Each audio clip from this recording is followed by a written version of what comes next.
বিকেলে স্ন্যাক্সের জন্য বাইরে থেকে কিছু না আনিয়ে এরকম বাড়িতে থাকা ফুলকপি দিয়ে বানিয়ে নিতে পারেন সুন্দর মুচমুচে স্ন্যাক্স রেসিপি।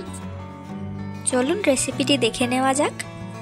তো প্রথমে এই রেসিপিটি বানিয়ে নেওয়ার জন্য কেটে নিচ্ছি পরিমাণ মতো পেঁয়াজ ও পরিমাণ মতো ফুলকপি ও নিয়েছি পরিমাণ মতো আলু।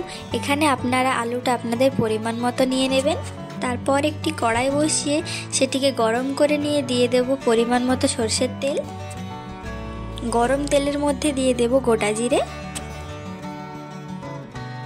তারপর দিয়ে দেব শুকনো লঙ্কা,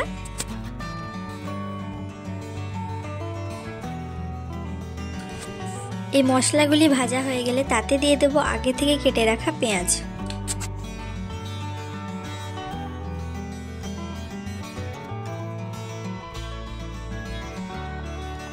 পেঁয়াজটাকে কিছুক্ষণ ভেজে নিয়ে তাতে দিয়ে দেব আগে থেকে কেটে রাখা ফুলকপি।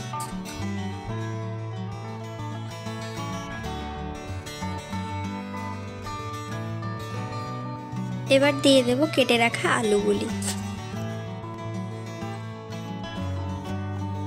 দিয়ে দেব হলুদ গুঁড়ো ও শুকনা লঙ্কার গুঁড়ো, তারপর দিয়ে দেব জিরের গুঁড়ো, দিয়ে আবারও সমস্ত কিছুকে ভালোভাবে মিশিয়ে নেব।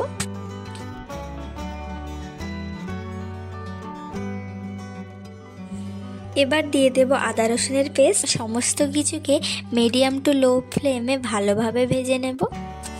সব কিছুকে ভালোভাবে মিশিয়ে নিয়ে তাতে দিয়ে দেব সেদ্ধ হওয়ার জন্য জল। সেদ্ধ হয়ে যাওয়ার পর দিয়ে দেব এখানে সামান্য পরিমাণে কড়াইশুঁটি,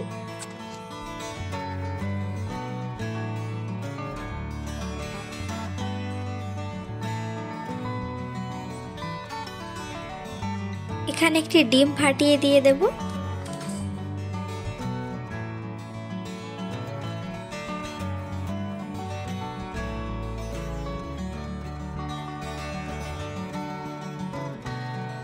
ডিমটিকে ভালোভাবে সবজির সঙ্গে ভেজে নেব।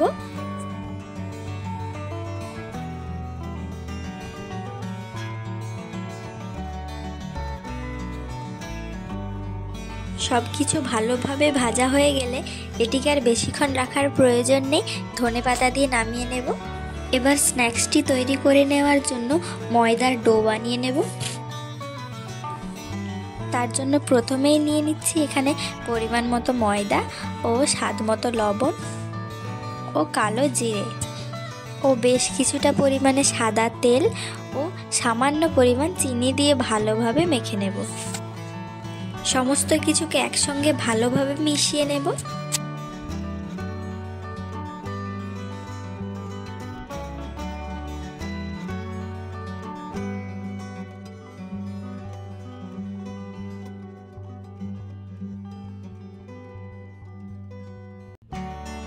এখানে আমি নর্মাল জল দিয়ে মেখে নিচ্ছি। ময়দাটা মাখানো হয়ে গেলে হাতে সামান্য পরিমাণ তেল দিয়ে ডোটিকে রেস্টে রেখে দেব। রেস্টে রাখার পর বেশ কিছুক্ষণ ময়দাটিকে ভালোভাবে হাতের সাহায্যে মেখে নিয়েছি। এবার ছোট ছোট লেচি কেটে নেব।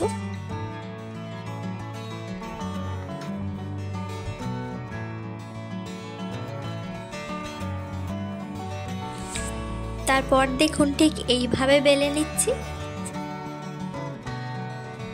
দেখুন এটিকে ঠিক লুচির মতো বেলে নিয়েছি। তার উপরে দিয়ে দেব আগে থেকে তৈরি করে রাখা ফুলকপির পুরগুলি। মুড়ে নেওয়ার পর দেখুন ঠিক এইভাবে কেটে নেব। এবার হালকা হাতে রোল করে নেব সমস্ত কিছুকে। দেখুন এখনই কতটা সুন্দর দেখতে হয়েছে।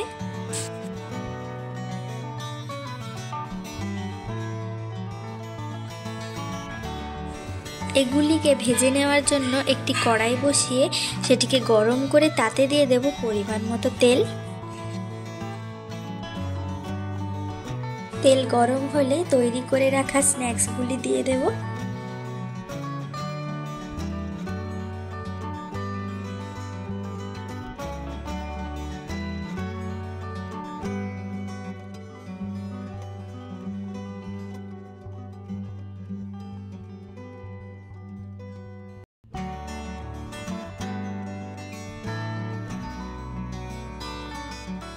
দেখলেন তো কত সহজে ও কত কম উপকরণ দিয়ে তৈরি করে নেওয়া যায় এইরকম সুন্দর স্ন্যাক্স।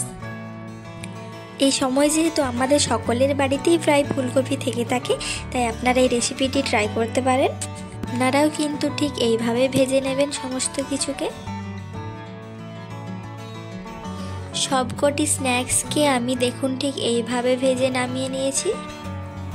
একইভাবে আমার সমস্ত স্ন্যাক্সগুলি কিন্তু তৈরি করা হয়ে গিয়েছে। তো আজকের আপনাদের এই রেসিপি কেমন লাগলো তা অবশ্যই কমেন্টে জানাবেন, ভালো লাগলে লাইক করবেন।